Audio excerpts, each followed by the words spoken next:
ওনাদের মেয়াদ ছিল 15 তারিখ পর্যন্ত। আমাদের কাছে একটি বার্তা পাঠানো হলো যে সংবিধানের 4-এর বিলুপ্তির ব্যাপারে আমাদের মতামত চাচ্ছে 11 তারিখের মধ্যে। আমরা সকলেই প্রত্যেকটি রাজনৈতিক দল সেটার সম্মতি দিয়েছিলাম, সেই জিনিসটাকে উপেক্ষা করে দেওয়া হয়েছে।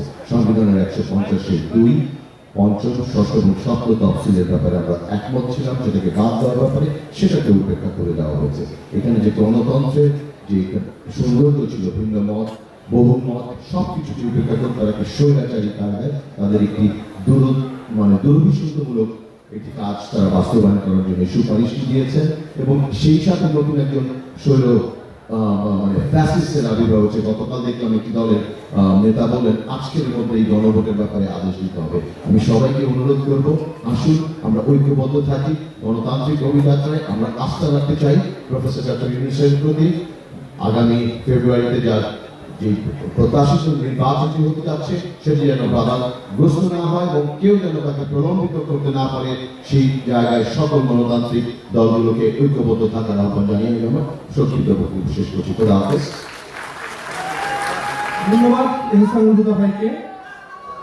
এবারে আলোচনা করার জন্য আহ্বান জানাচ্ছি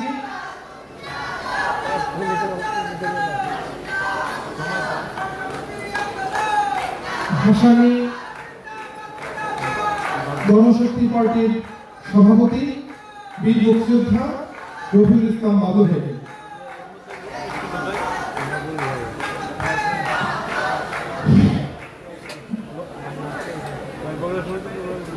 বিসমিল্লাহির রহমানির রহিম।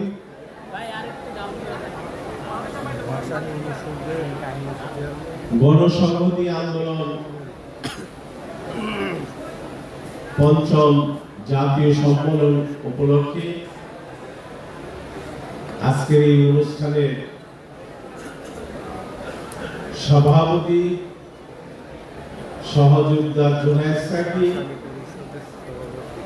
মঞ্চ উপবিষ্ট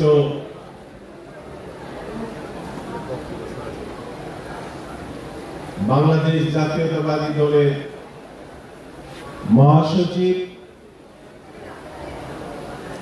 জনাব ফখরুল ইসলাম আলমগীর, উপস্থিত জাতীয় নেতৃবৃন্দ,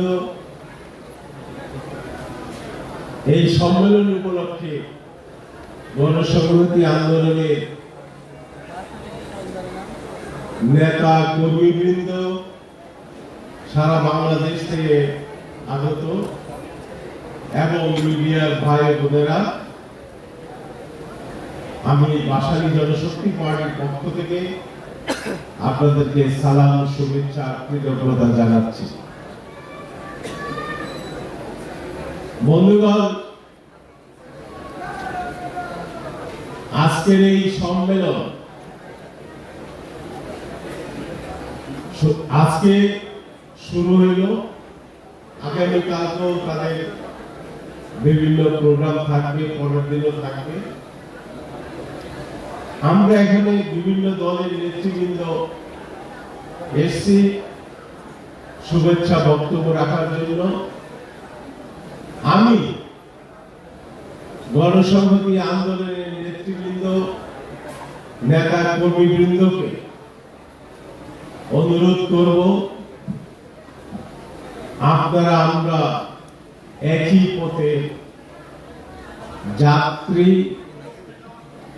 আমরা আমাদের নেতা মৌলানা ভাসানী, আপনারা মৌলানা ভাসানীকে অনুসরণ করুন। আমি অনুরোধ করব, মজলুম জনতা মৌলানা ভাসানী আপাতমস্তক একজন অসাম্প্রদায়িক রাজনৈতিক ব্যক্তিত্ব ছিলেন।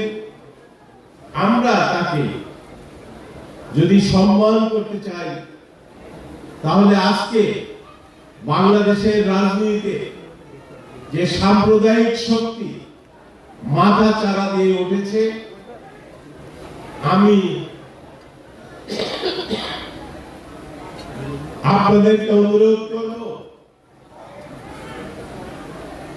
এই অসাম্প্রদায়িক শক্তির সকল ষড়যন্ত্র চক্রান্ত গণসংহতি আন্দোলনের নেতা কর্মীবৃন্দ যারা অসাম্প্রদায়িক রাজনীতি এবং অসাম্প্রদায়িক বাংলাদেশ কায়েমের স্বপ্ন দেখেন, সবাই একযোগে এই সাম্প্রদায়িক শক্তিকে ধূলিসাৎ করতে হবে, বাংলাদেশের রাজনীতি থেকে মুছে দিতে হবে। এই অঙ্গীকার আজকে আপনাদের সম্মেলন থেকে নিয়ে যেতে হবে। আমরা অসাম্প্রদায়িক বাংলাদেশ প্রতিষ্ঠিত করতে চাই। এখানে কোন সাম্প্রদায়িক শক্তি ধর্মের নামে স্লোগান দিয়ে যারা রাজনীতি করতে চান, মানুষকে বিভ্রান্ত করতে চান, দেশের বিরুদ্ধে ষড়যন্ত্র করতে চান, চক্রান্ত করতে চান, তাদের বিরুদ্ধে আমাদের সোচ্চার থাকতে হবে। আমরা ঐক্যবদ্ধভাবে যেমন ফ্যাসিস্টকে এই গত 16 বছর যারা কর্তৃত্ববাদী শাসন, ফ্যাসিবাদী শাসন কায়েম করেছিল, আমরা গণসংহতি আন্দোলনের নেতা কর্মী সবাই ঐক্যবদ্ধভাবে তাদেরকে পরাজিত করেছি এবং একটি নতুন বাংলাদেশের স্বপ্ন আমরা দেখছি। এই বাংলাদেশ প্রতিষ্ঠিত করার নতুন বাংলাদেশের স্বপ্নকে যারা দুঃসাহস করতে চায়, আমরা তাদের বিরুদ্ধে ঐক্যবদ্ধ থাকবো। আজকের এই সম্মেলন থেকে এটাই আমাদের সবার কাছে অনুরোধ থাকবে, কামনা থাকবে, আমরা ঐক্যবদ্ধ থাকবো, নতুন বাংলাদেশ আমরা প্রতিষ্ঠিত করবো। এই বলে আমি আমার বক্তব্য শেষ করছি। ধন্যবাদ। আসসালামু আলাইকুম। ধন্যবাদ জানাচ্ছি ভাষানী জনশক্তি পার্টির চেয়ারম্যান শেখ নজরুল ইসলাম বাবু ভাইকে। বন্ধুগণ, গণতান্ত্রিক বাংলাদেশ প্রতিষ্ঠার লক্ষ্যে জনসংহতি আন্দোলন কাজ করে যাচ্ছে। যে দেশে এদেশের কৃষক মেহনতি মানুষের দেশ, তাদের ন্যায্য শিক্ষা নিশ্চিত করতেই হবে। বন্ধুগণ, গণসংহতি আন্দোলনের ৫ম জাতীয় সম্মেলনের উদ্বোধনী সমাবেশ চলছে। আজকের এই উদ্বোধনী সমাবেশে উপস্থিত হয়েছেন নৃবিজ্ঞানী ও গবেষক রেহানুল আহমেদ, আরো উপস্থিত আছেন বাকি বিল্লাহ, সাবেক সভাপতি ছাত্র ইউনিয়ন, লেখক ও অ্যাক্টিভিস্ট, আরো উপস্থিত আছেন ঢাকা প্রাইভেট কার চালক ইউনিয়নের নেতৃবৃন্দ। তাদের সকলকে গণসংহতি আন্দোলনের আজকের এই ৫ম জাতীয় সম্মেলনের উদ্বোধনী সমাবেশ থেকে শুভেচ্ছা জানাচ্ছি। বন্ধুগণ, এখন বক্তব্য রাখার জন্য আহ্বান করছি আমার বাংলাদেশ পার্টির চেয়ারম্যান মজিবুর রহমান মঞ্জু ভাই। বক্তব্য রাখবেন মজিবুর রহমান মঞ্জু।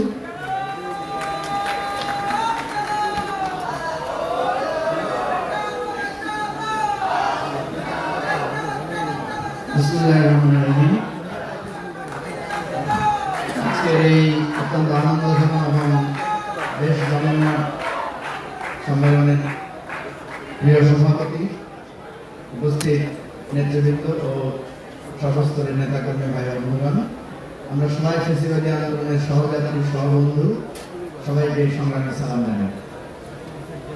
গণসংহতি আন্দোলনকে আমি মনে করি যে আমরা যারা অধিকার ভিত্তিক আন্দোলনের নতুন রাজনীতির পাঠ নিয়েছে, সূচনা করেছি, গণসংহতি আন্দোলন হচ্ছে আমাদের পথ প্রদর্শক। মতাদর্শিক বিভাজন, ধর্মীয় বিভাজন এবং পরিবারতান্ত্রিক রাজনীতির বাইরে এসে বাংলাদেশকে একটা অধিকার এবং আন্দোলন ভিত্তিক রাজনীতির যে পাঠ গণসংহতি আন্দোলন সূচনা করেছে, দেখিয়েছে, সেটা হতে পারে আগামী রাজনীতির একটা নতুন সমীকরণ। আমরা দেখেছি, আমরা যখন রাজনীতির মঞ্চে দাঁড়াই তখন আমরা পুরনো রাজনীতির সমালোচনা করি। খোলামেলাভাবে বললে আমরা বিএনপি, আওয়ামী লীগের রাজনীতির সমালোচনা করি, তাদের পরিবারতান্ত্রিক রাজনীতির সমালোচনা করি। একই সাথে ধর্মকে আশ্রয় করে যারা রাজনীতি করে তাদের সমালোচনা করি। কিন্তু একটি জায়গায় আমরা তাদের থেকে পিছিয়ে পড়ি, সেটি হচ্ছে জনসমর্থন এবং শক্তির দিক থেকে। আর্থিক সামর্থ্যের দিক থেকে আমরা তাদের থেকে পিছিয়ে থাকি। সেজন্য যখনই আমাদের বন্ধু পরিসরে আলোচনা হয়, আমরা এই আলোচনাগুলো তুলি এবং সত্যিকার অর্থে তাদের মিছিল আমাদের থেকে বড় হয়, তাদের আর্থ সামর্থ্য, শক্তি সামর্থ্য, মাসেল পাওয়ার আমাদের থেকে বেশি এবং তাদের সেলিব্রিটি ইমেজও কোনো কোনো ক্ষেত্রে আমাদের থেকে বেশি। আমরা সমালোচনা করি সত্য, কিন্তু কিভাবে তাদেরকে অতিক্রম করে একটা নতুন রাজনীতির আহ্বান মানুষের কাছে আমরা পপুলার করবো, সেটা নিয়ে কখনো আমাদের সেভাবে কার্যকর আলোচনা হয় না। সেজন্য আমরা ইদানিং একটা আলোচনা শুরু করেছি নিজেদের মধ্যে, যে সমালোচনা নয়, বরং তাদেরকে প্রতিদ্বন্দ্বিতার জায়গা থেকে কিভাবে আমরা হারাবো বা চ্যালেঞ্জ করব, সেই জিনিসটা আমাদের মধ্যে আলোচনা হওয়া দরকার। আমি গণসংহতি আন্দোলনের সর্বস্তরের ভাই বন্ধুদেরকে অনুরোধ করব, আমাদের সারা দেশে তৃণমূলে এই আলোচনা আমাদের শুরু করতে হবে। শুধু অতীতের সমালোচনা নয়, বড় দলগুলোর সমালোচনা নয়, বরং বড় দলগুলোর কোন দিকটি তাদেরকে বড়ত্বের জায়গায় নিয়েছে, সেই পাঠ থেকে আমরা ইনশাআল্লাহ আগামী দিনে তাদেরকে চ্যালেঞ্জ করব, এবং সেই চ্যালেঞ্জ করে আমরা নতুন রাজনীতির বাংলাদেশে নির্দেশনা দেব। গণসংহতি আন্দোলন আমাদের সামনে থাকবে, আমরা তাদের পেছনে বা পাশে থাকবো, এটাই আমাদের প্রতিজ্ঞা। সবাইকে ধন্যবাদ। ধন্যবাদ জানাই আমার বাংলাদেশ পার্টির বন্ধুদেরকে। এবারে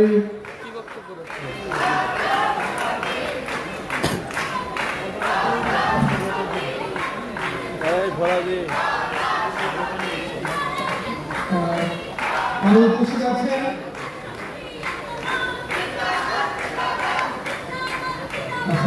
সাইফুল ভাইকে ডেকে নিচ্ছি। বিভিন্ন ওয়ার্কার্স পার্টির বিভিন্ন ওয়ার্কার্স পার্টির সাধারণ সম্পাদক জননেতা সাইফুল হককে এবারে আলোচনা করার জন্য আহ্বান জানাচ্ছি।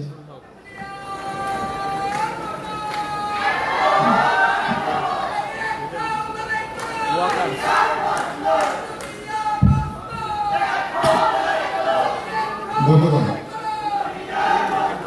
গণসংহতি আন্দোলনে পঞ্চম এই জাতীয় সম্মেলনের প্রিয়ভাজন সভাপতি, আমাদের সংগঠনের প্রধান সমন্বয়ক জুনায়েদ সাকি, আমাদের কেন্দ্রীয় নেতৃবৃন্দ, সারা দেশ থেকে আগত সংগ্রামী প্রতিনিধিবৃন্দ, এখানে উপস্থিত বিএনপির সংগ্রামী মহাসচিব মির্জা ফখরুল ইসলাম আলমগীর সহ জাতীয় নেতৃবৃন্দ, শিশুমণ্ডলী, গণমাধ্যমের বন্ধুগণ, গণসংহতি আন্দোলনকে আমি ধন্যবাদ জানাই এবং অভিনন্দন জানাই এই পঞ্চম জাতীয় সম্মেলন উপলক্ষে। আপনাদের সাথে আমাদের পথ চলা 2004 থেকে, বিশেষ করে 2007 সাল থেকে, মানে প্রায় আমরা বহু বছর পার করেছি, প্রায় 2 দশকের বেশি। কোনটা ভালো বন্ধুত্ব, যে বন্ধু সবচেয়ে কঠিন সময়, সবচেয়ে দুর্যোগের সময়, সবচেয়ে প্রতিকূল সময় আসলে বন্ধুত্বের পরীক্ষা হয়। 2004-2007 সাল থেকে ভোটার ফেসিলার বিরোধী লড়াই এর নানা বাঁকে, নানা সংকটে, দুর্যোগে, সবচেয়ে কঠিন অবস্থায় বিএনপি ওয়ার্কার্স পার্টি, গণসংহতি আন্দোলন এবং আমাদের আরো বন্ধুরা আমরা একসাথে আমরা পথ চলেছি এবং আজকে লড়াইয়ের একটা ঐতিহাসিক পর্যায়ে আজকে আমরা উন্নীত হয়েছি। আমি আপনাদের দীর্ঘ পথ চলা গণসংহতি আন্দোলন যখন সম্মেলন করে তখন মনে হয় এটা আমাদেরই নিজেদের কোনো সংগঠনে আমরা সম্মেলন করছি, সেজন্য আপনাদেরকে নিশ্চয়ই অভিবাদন জানাই। লড়াইয়ের যে ঐক্য, রাজপথের যে ঐক্য, আমি বহু শ্রদ্ধার সাথে স্মরণ করছি শহীদ জুলফিকার রাসেলকে, অসংখ্য শহীদদেরকে যাদেরকে আমরা হারিয়েছি। আপনার জার্মান রাষ্ট্রদূত হেগেলের কথা নাকি আপনারা জানেন, একটা অসাধারণ কথা বললেন বুদ্ধিমানেরা ইতিহাসের সাথে হাঁটে, আর যারা নির্বোধ ইতিহাস তাদেরকে ধাক্কা দিয়ে হাঁটানোর চেষ্টা করে। গণসংহতি আন্দোলন আপনারা গত 2.5 দশকে ইতিহাসের সাথে আপনারা থাকার চেষ্টা করেছেন, সেই জন্য আপনাদেরকে ধন্যবাদ। মানুষের প্রতিটা গণতান্ত্রিক আন্দোলন, লড়াই, সংগ্রাম আমরা প্রায় একসাথে কাঁধে কাঁধ মিলিয়ে আমরা লড়াই করেছি এবং আমরা হাঁটার চেষ্টা করেছি। এই মুহূর্তে সবচেয়ে বড় যে সংকট, অনেক সময় চরম বুদ্ধিমান মানুষরা নির্বুদ্ধিতার যে পরিচয় দেয়, জাতীয় ঐক্যমত্য কমিশন এবার সেই পরিচয়টা এবার তারা দিয়েছে। এবং বুদ্ধিমান মানুষরা যখন নির্বুদ্ধিতার পরিচয় দেয়, তখন এই দুঃখ রাখার কোনো জায়গা থাকে না। এবং যাদেরকে আমরা প্রায় মাথায় তুলে যাদেরকে আমরা রাখতে চেয়েছিলাম, তাদেরকে এখন আখ্যায়িত করা, তারা এখন বিশ্বাসঘাতক হিসাবে, প্রতারক হিসাবে তাদের যখন আখ্যায়িত করা হচ্ছে। এর চেয়ে কষ্টকর, এর চেয়ে দুঃখের, লজ্জা, বিব্রতকর আর কিছু হতে পারে না। 17 তারিখে আমরা সবাই, আপনারা, আমরা এখানে যারা এই মঞ্চে বসে আছেন, সবাই আমরা জুলাই সনদে আমরা স্বাক্ষর করেছি। দুর্ভাগ্যজনক যে আপনারা আধুনিক গণতান্ত্রিক সমাজ কিভাবে চলে, রাজনৈতিক সমাজ কিভাবে চলে, বোঝাপড়ার ভিত্তিতে, সমঝোতার ভিত্তিতে, রাজনৈতিক বোঝাপড়া, সামাজিক চুক্তি, তার ভিত্তিতে চলে। ঐক্যমত কমিশনে আমাদের যে চুক্তি বোঝাপড়া, দুর্ভাগ্যজনকভাবে ঐক্যমত কমিশন তারা সেই পথে তারা হাঁটতে পারেনি। তারা নিরভঙ্গ করেছেন, আমাদের বিশ্বাস ভঙ্গ, তারা আমাদের বিশ্বাস ভঙ্গ করেছেন, যেটাকে অনেকে প্রতারণা হিসেবে আখ্যায়িত করেছেন। আপনারা কি এবার সহিংসতাকে ডেকে আনছেন? রাজনৈতিক দুর্যোগকে আপনারা কি উস্কিয়ে দিচ্ছেন? আপনারা কি বিরোধ বৈরিতাকে আপনারা কি উস্কিয়ে দিচ্ছেন? ঐক্যমত কমিশনের সদস্যদেরকে এটা নিশ্চয়ই আমরা জিজ্ঞেস করতে পারি। কমিশনের সভাপতি প্রফেসর ইউনূস, তারও স্বাক্ষর রয়েছে। তারা যে পরামর্শমূলক যেটা দিয়েছেন সরকারের কাছে, সেটা আমাদেরকে আরো বিব্রত করে, আরো লজ্জার মধ্যে নেই, আরো উদ্বেগের মধ্যে আমাদেরকে নিয়ে যায়। এখন সংকটের সমাধান কিভাবে হবে, যেটা বলে শেষ করব, আমি মনে করি সবকিছু শেষ হয়ে যায় এটা মনে করার কোনো কারণ নেই। এখানে বসে দেখলাম উপদেষ্টা প্রেস তিনি বলছেন, গণভোট যখনই হোক 15 সেপ্টেম্বরের আগেই জাতীয় নির্বাচন হবে। কথাটা আংশিক বলেছেন। ফেব্রুয়ারি মাসের প্রথমার্ধে গণভোট এবং জাতীয় নির্বাচন একই দিনে হতে হবে, এর বাইরে যাওয়ার কোনো সুযোগ নেই। ঐক্যমত কমিশনের বিপুল অধিকাংশ দল আমরা বলেছি জাতীয় নির্বাচনের দিন গণভোট অনুষ্ঠানের জন্য। সুতরাং সরকার, এবং এটা তিনি বলেছেন, তারা যেটা সবচেয়ে উপযুক্ত প্রধান উপদেষ্টা সেটাই সিদ্ধান্ত দেয়। অধিকাংশ রাজনৈতিক দল, জনগণের যে চিন্তা মতামত, তারা একইভাবে তারা চিন্তা করে। আমি আশা করি এটা সরকারের জন্য বড় একটা কঠিন একটা সিদ্ধান্ত, কিন্তু খুব গুরুত্বপূর্ণ সিদ্ধান্ত। আপনারা বিশেষ কোনো দল, বিশেষ কোনো মতাদর্শের প্রতি আপনাদের পক্ষপাত থাকার কারণ নেই, বিশেষ কোনো দিকে ঝুঁকে পড়ার কোনো কারণ নেই। সুতরাং আপনারা দেশের মানুষের সাধারণ যে প্রত্যাশা, রাজনৈতিক দলগুলিদের প্রত্যাশা, তার উপরে আপনারা দাঁড়াবেন এবং মেহরবানি করে আপনি সংবিধান সংক্রান্ত কোনো আদেশ জারি করা থেকে আপনারা বিরত থাকবেন, এই অনুরোধটা করতে চাই। তার একটা ভয়াবহ বিপজ্জনক নজির আপনারা তৈরি করবেন, যেটা আপনাদের এখতিয়ারের বাইরে, ম্যান্ডেটের বাইরে, আপনাদের ক্ষমতার বাইরে। কারণ ভবিষ্যতে এই উদাহরণ দেখিয়ে এরপরে যে কোনো ফ্যাসিবাদ, যে কোনো কর্তৃত্ববাদী শাসন দেখা যাবে সংবিধান পরিবর্তনের জন্য এরকম নির্বাহী আদেশ দিয়ে তারা এরকম দুর্যোগের দিকে ভবিষ্যতে সরকার দৃষ্টকারে নিয়ে যেতে পারে। আশা করি এটা আপনারা বন্ধ করবেন। শেষ বাক্য যেটা বলতে চাই, আমরা একটা কঠিন সময়, সরকার এখন আমি আশা করি প্রজ্ঞা, দূরদর্শিতা, বুদ্ধিমত্তার সাথে সরকার সিদ্ধান্ত গ্রহণ করবেন। এখনকার একটা ভুল সিদ্ধান্ত দেশ এবং দেশের গণতান্ত্রিক ভবিষ্যতে বিরাট বিপর্যয়ের দিকে নিয়ে যেতে পারে। আশা করি ইতিহাসের এইটুকু পাঠ, এইটুকু শিক্ষা আপনারা গ্রহণ করবেন এবং সবচেয়ে বড় সংস্কার হবে ফেব্রুয়ারি মাসে জাতীয় নির্বাচন গণভোট করে 17 বছর ধরে যে মানুষ যে নির্বাচনের অপেক্ষা করছে, যে গণতান্ত্রিক উত্তরণের জন্য মানুষ অপেক্ষা করছে, সে পথে আপনারা এগিয়ে যাবেন। এর ব্যত্যয় ঘটলে কেবল আপনারা দুর্ভাগ্যজনকভাবে হয়তো বিদায় নেবেন না, পুরো দেশ একটা অনাকাঙ্ক্ষিত বিপর্যয়ের মধ্যে আপনারা নিয়ে যাবেন। অনেকে আশঙ্কা করছেন এটা গৃহযুদ্ধের বিপদের মুখে আপনারা ঠেলে দিতে পারেন। আশা করি এরকম দুর্ভাগ্য এই দেশের মানুষের হবে না, জনগণের হবে না। আমি আশা করি সরকার বিচার বিবেচনা করে ঠান্ডা মাথায়, পরিস্থিতি উত্তেজনাপূর্ণ, কিন্তু আপনারা সিদ্ধান্ত গ্রহণ করবেন ঠান্ডা মাথায়, বিবেচনার মধ্য দিয়ে। এবং এবার ফেব্রুয়ারি মাসে এটা করতে পারলে অভ্যুত্থানের সাফল্য অর্জনটাকে অনেকখানি আমরা রক্ষা করতে পারবো। এ কথা বলে সবাইকে শুভেচ্ছা দিয়ে ভালোবাসা জানিয়ে আরেকবার আপনাদের সম্মানে সাফল্য কামনা করে আমার বক্তব্য এখানে শেষ করতে গণসংহতি আন্দোলনের এই সম্মেলন সফল হবে। সবাইকে ধন্যবাদ। ধন্যবাদ সাইফুল ভাইকে।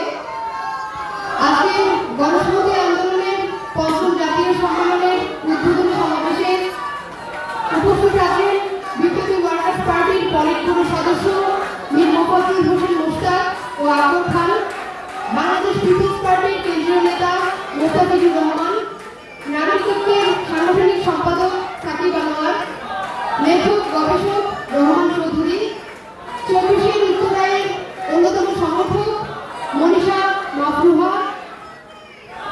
আজকের এই পঞ্চম জাতীয় সম্মেলনে যারা উপস্থিত হয়েছেন তাদের প্রত্যেকেই শুভেচ্ছা এবং অভিনন্দন জানাই এবং একটি কথা বলতে চাই, গণসংহতি আন্দোলন বিশ্বাস করে এবং তার জন্মলগ্ন থেকে বলে আসছে যে জনগণের বৃহত্তর স্বার্থের বাইরে গণসংহতি আন্দোলনের আলাদা আর কোনো স্বার্থ নাই এবং সেটি তার জন্মলগ্ন থেকে জাতীয় সম্পদ রক্ষার আন্দোলন থেকে শুরু করে 24-এর এই গণ অভ্যুত্থান পর্যন্ত তার গণসংহতি আন্দোলন এবং বাংলাদেশ ছাত্র ফেডারেশনের প্রত্যেকটি নেতৃবৃন্দ দায়িত্ব সহকারে লড়াই সংগ্রামের মধ্য দিয়ে সেই প্রমাণ তারা দিয়ে এসেছে। সবাইকে ধন্যবাদ। আসসালামু আলাইকুম। শুধু উপস্থিতি আমাদের আজকের পঞ্চম কেন্দ্রীয় সম্মেলনের উদ্বোধনী আলোচনা বা সমাবেশ চলছে। এই পর্যায়ে বক্তব্য রাখতে আসবেন আমাদের গণতন্ত্র মঞ্চভুক্ত সংগঠন নাগরিক ঐক্যের সংগ্রামী সভাপতি মাহমুদুর রহমান মান্না ভাইকে বক্তব্য রাখার জন্য অনুরোধ করছি।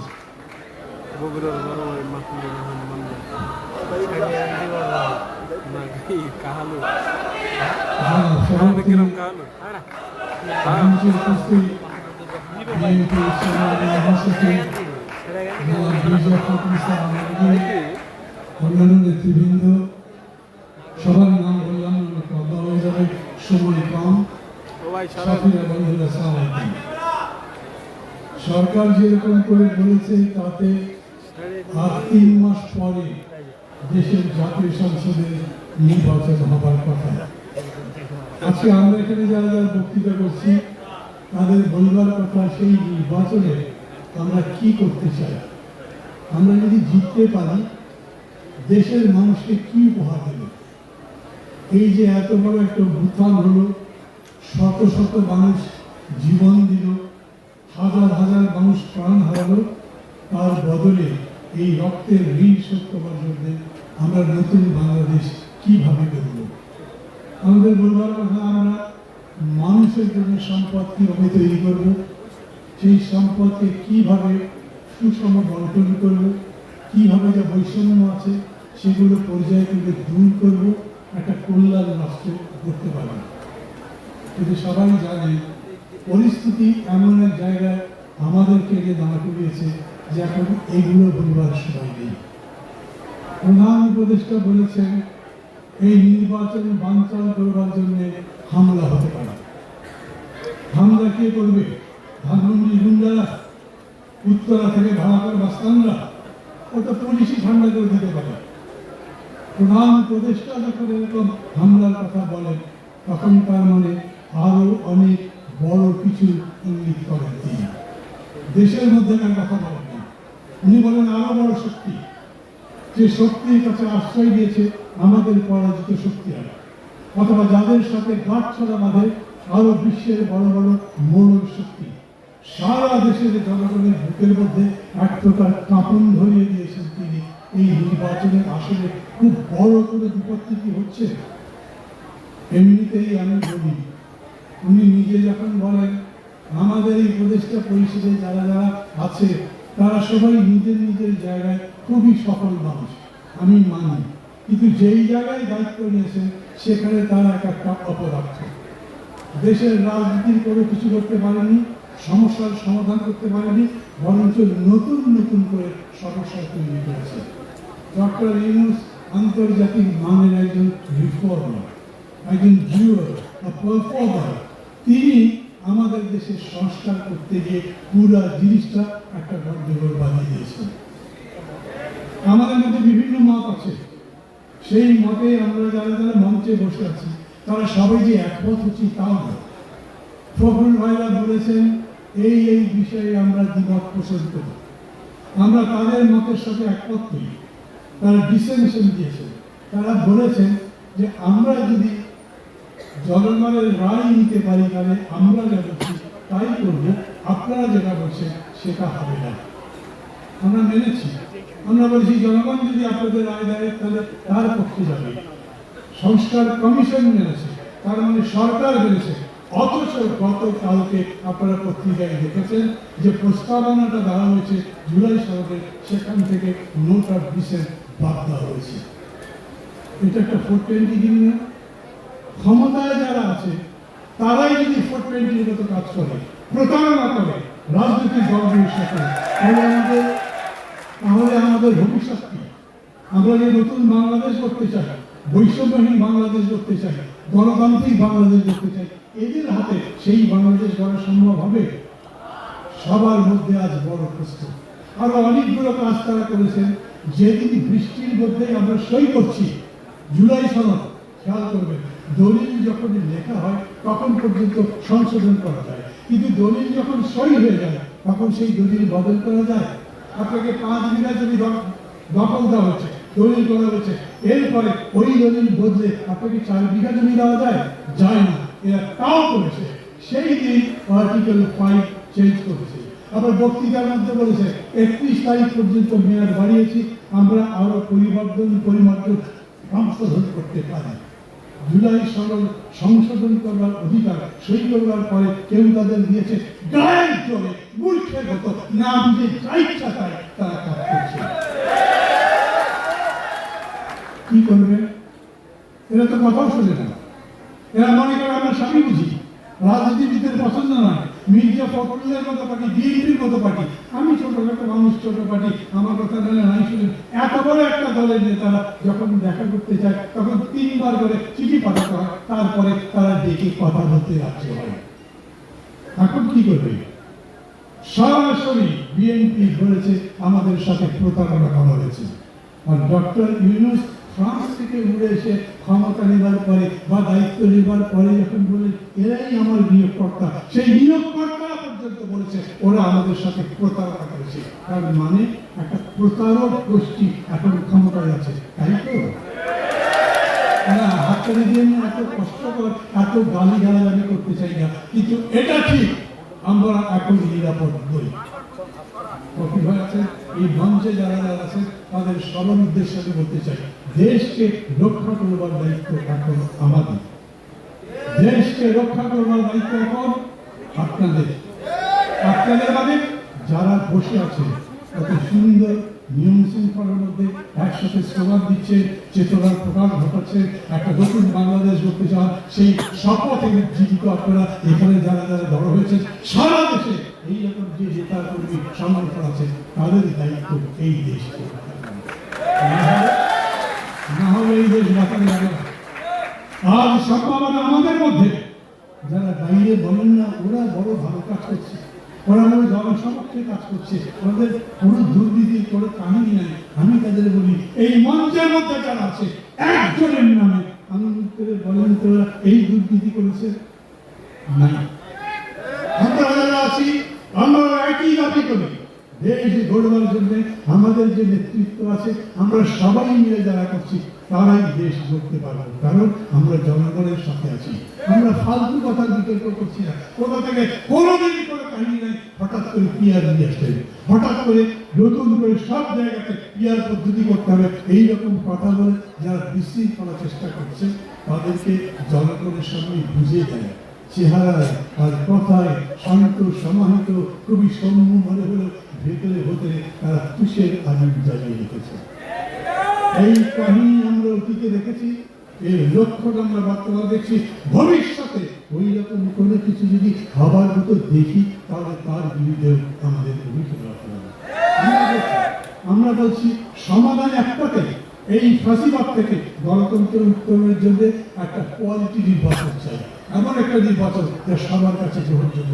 আমরা তাই করবার চেষ্টা করছি। আমি মাঝে মাঝে বিএনপি নেতাদের বলি, ওরা যখন বলে আপনারা ক্ষমতায় গেলে যেগুলো মানবেন তার গ্যারান্টি কি, তোমার কাছে আমার গ্যারান্টি দিতে হবে না, আমি হয়তো তাই বলতাম। জনগণ যদি আমাকে ভোট দেয়, গ্যারান্টি আমি জনগণের কাছে দেবো, তোমার কাছে তো দেওয়ার কথা নয়। কিন্তু বিএনপি অনেক ধৈর্য ধরে রয়েছে। আপনাদের মনে হতে পারে মাহমুদুর রহমান বিএনপির পক্ষে কথা বলছে নাকি। বিএনপির ব্যাপারে আমি তো বলছি, ডিসেনশন যা দিয়েছেন তার অধিকাংশের সাথে আমি একমত হই, আমরা একমত হই। কিন্তু এটা কি তাদের পক্ষ থেকে তখন তারা বলেছেন কি হলে আপনারা খুশি হন, কি হলে গ্যারান্টি পান, গ্যারান্টি ক্লজটা কি সেটা বলে, সেই কথা বলতেই পারেনি ঠিক মতো। এখন আদেশ বলে তারা এটাকে জায়েজ করতে চায়। কনস্টিটিউশনের উপরে কোনো আদেশ হয়, অনেক লম্বা বক্তৃতা হয়ে যাবে, আমি সংক্ষেপ করার জন্য বলছি। আমরা এটা বিশ্বাস করি, গণসংহতি আন্দোলনকে বেশ কয়েক বছর ধরে গেছি। আমার থেকে বেশি অবশ্য যারা সাহিত্যরা দেখেছেন উনি আরো বেশি ভালো করে বলেছেন। কিন্তু আমি যতদিন ধরে দেখছি আপনাদের মধ্যে যেই রকম করে সংগঠন গড়ে তোলা, সাধারণ মানুষকে কানেক্ট করার প্রবণতা দেখছি, যেই রকম করে তাদেরকে একটা প্রগতিশীল আন্দোলনে নিয়ে যাওয়ার চেষ্টা দেখছি, আমি মুগ্ধ। আমি মনে করি আপনাদের বিয়ে হবে, আমি মনে করি আমাদের বিয়ে হবে, কারো যে কোনো সন্দেহ নেই। আমরা রক্ত দিয়ে খেলা করবার জন্য দাঁড়াইনি, আমরা রক্তের সাথে বেইমানি করবো এইরকম চিন্তা করি না। সেই রক্তের ঋণ শোধ করবার জন্য আমরা এইরকম নেতা কর্মী সংগঠন চাই যারা সত্যি সত্যি বিজনেস আপনাদের সাফল্য কামনা করি। আপনাদের এই কংগ্রেস বলবো নাকি কাউন্সিল বলবো নাকি সম্মেলন বলবো, যেটাই হোক সেটা সফল হোক এই প্রত্যাশায় আমার বক্তব্য শেষ করছি।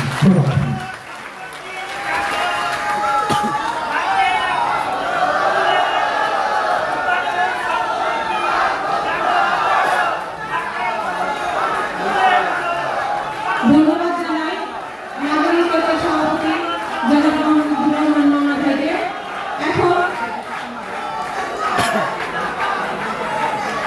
এখন বক্তব্য রাখার জন্য আহ্বান করছি বাংলাদেশের গণতান্ত্রিক আন্দোলনের অন্যতম নেতা, বাংলাদেশ জাতীয়তাবাদী দল বিএনপি মহাসচিব মির্জা ফখরুল ইসলাম আলমগীর। বক্তব্য রাখবেন জননেতা মির্জা ফখরুল ইসলাম আলমগীর।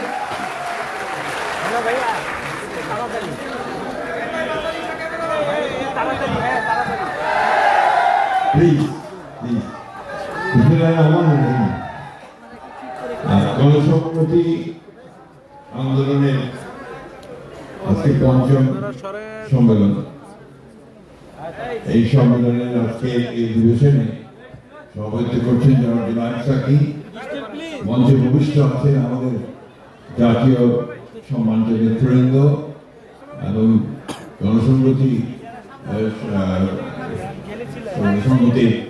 নেতৃবৃন্দ, বিভিন্ন অঞ্চল থেকে আসা গণসংহতির নেতৃবৃন্দ, কর্মীবৃন্দ, আসসালামু আলাইকুম।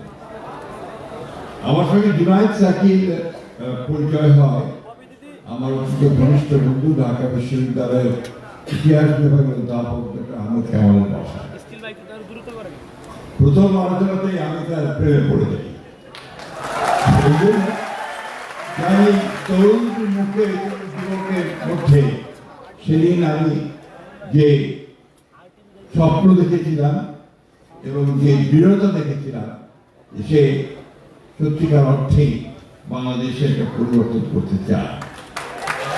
আমি আজকে তাকে আন্তরিকভাবে ধন্যবাদ জানাতে চাই এবং আপনাদের সংগঠিত সকল নেতা কর্মীকে আন্তরিকভাবে অভিনন্দন, শুভেচ্ছা জানাতে চাই যে আপনারা জুনায়েদ সাকির নেতৃত্বে বহুদূর এগিয়েছেন এবং বিশ্বাস করি আপনারা সামনের দিকে আরো সাফল্য লাভ করতে পারবেন।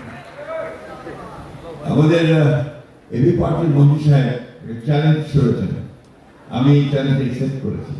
এই জন্য আমি সবসময় মনে করি আমাদের গত কয়েক বছরে একসাথে কাজ করার যে একটা ঐক্য তৈরি হয়েছে এবং আমাদের মতো বৃদ্ধ এবং তাদের মতো কি বলবো তরুণ আরো তরুণ যারা আছেন তাদের মধ্যে একটা কাজের সংহতি তৈরি হয়েছে, এ ব্যাপারে কোনো সন্দেহ নেই।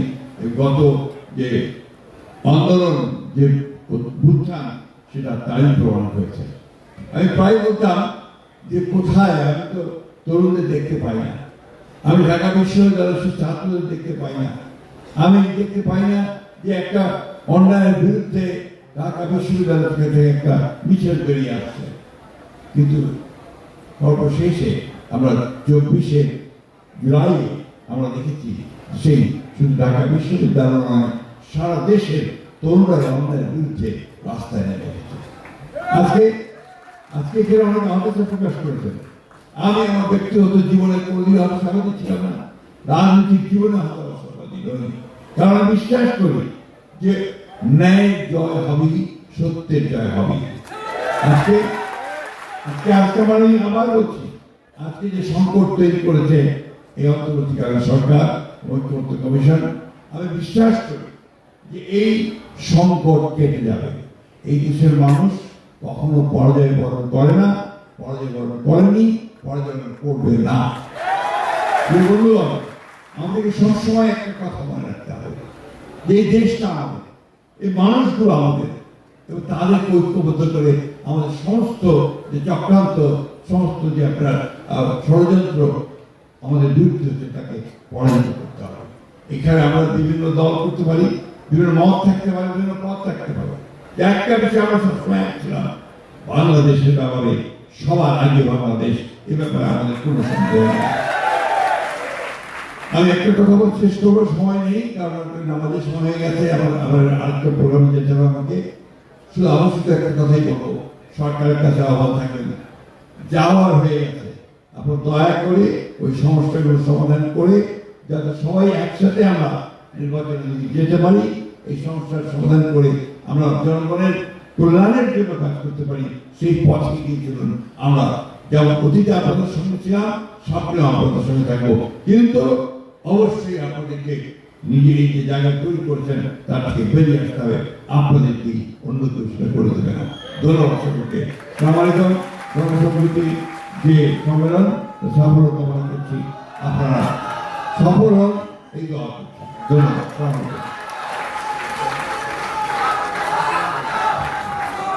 এবারে আজকের এই সম্মেলনে উদ্বোধনী সমাবেশের সভাপতি, বাংলাদেশের সমস্ত গণতান্ত্রিক আন্দোলনের জাতীয়ভাবে বাংলাদেশকে নেতৃত্ব দেওয়া গণতন্ত্র অংশ এবং সমস্ত প্রগতিশীল আন্দোলনের নেতৃত্ব অন্যতম নেতা এবং গণসংহতি আন্দোলনের প্রধান সমন্বয়কারী জননেতা জুনায়েদ সাহেব বক্তব্য রাখেন।